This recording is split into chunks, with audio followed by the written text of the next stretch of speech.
Morning, this is Dr. Pete, and you are watching Dr. Pete's Keto Club right now. And the topic of today's discussion is the keto flu, or carbo flu, or carbohydrate withdrawal when you're on a ketogenic diet.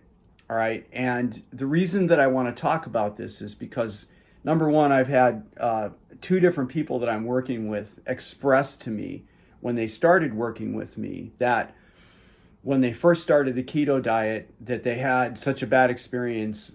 In one case they quit the diet, and in the other case they either saw one of my videos or they saw some literature and discovered that they needed to add some salt to their diet. And the other thing is, I've seen some posts recently that are also addressing this, and even one research article. It was a piece of science that was done really, really badly, that is really putting out the idea that if you're going to use a ketogenic diet and you get into this mode where you're not feeling well, you've got to decide whether it's worth progressing with the diet or not, kind of an idea. And here's the bottom line, people. If you decide to go on a ketogenic diet, and to clarify, that means a diet that is low in carbohydrates, high in fat, and moderate in protein.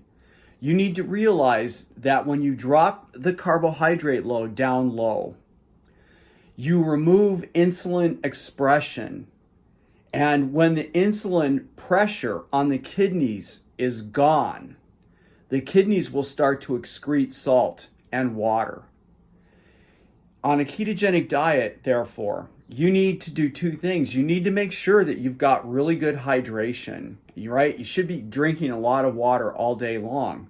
When I say a lot of water, I mean, what I try to do is drink a mouthful or two, every 15 or 20 minutes over the course of the entire day. All right.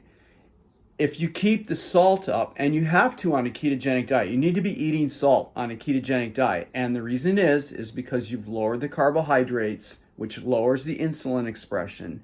It takes the pressure off of the kidneys, and the kidneys now are excreting the salt. And so you need to add salt into your diet so that you offset the loss of salt. And if you do that, you don't have these symptoms that these people complain about, the lightheadedness. It's even possible to feel nauseated with it, or a headache. And you can tell right away if you're not getting enough salt, because you'll have sudden onset of these symptoms. And the amazing thing is if you take a drink right then that has some salt in it, like high salt broth, for example, those symptoms are going to go away within literally a minute or two.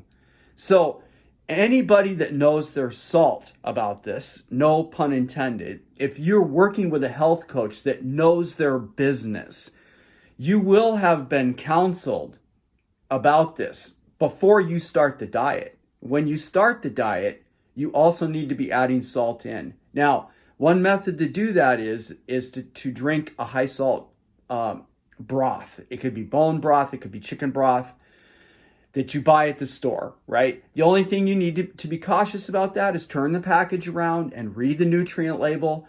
You're looking for two things. One, that it has high salt in it. I prefer to buy the chicken broth that has close to 1 gram in it, so it's around 0.86 milligrams of salt in it. And the second thing you want to do is make sure it doesn't have unhealthy ingredients in it, like monosodium glutamate, even sugar. They put sugar in some of that broth. So you got to turn the label around, make sure you're buying broth that mainly is salt water, all right? And then what you want to do with that is have a cup in the morning before you go to work. And then I usually would have another cup in the early afternoon. Now, not everybody's metabolism is the same.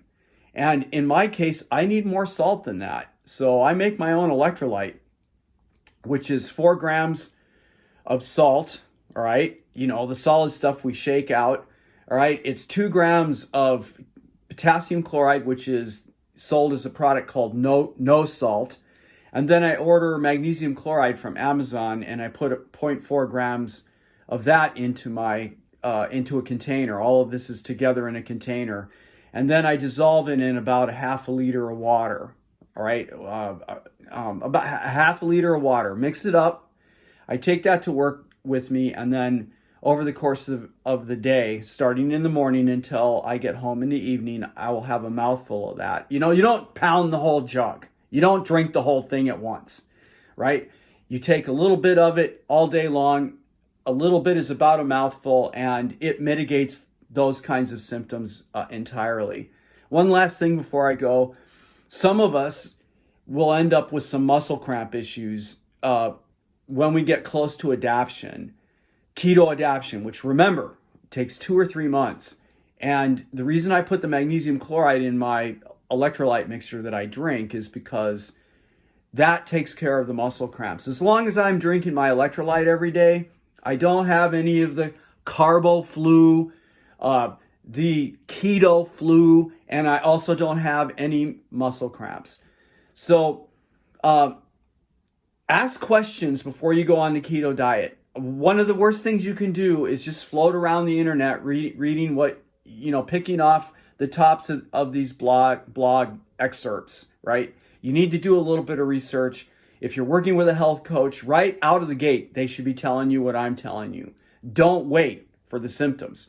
Once you start the diet, make sure that you are also eating salt. All right. Have a great day. I can hardly wait until our next session.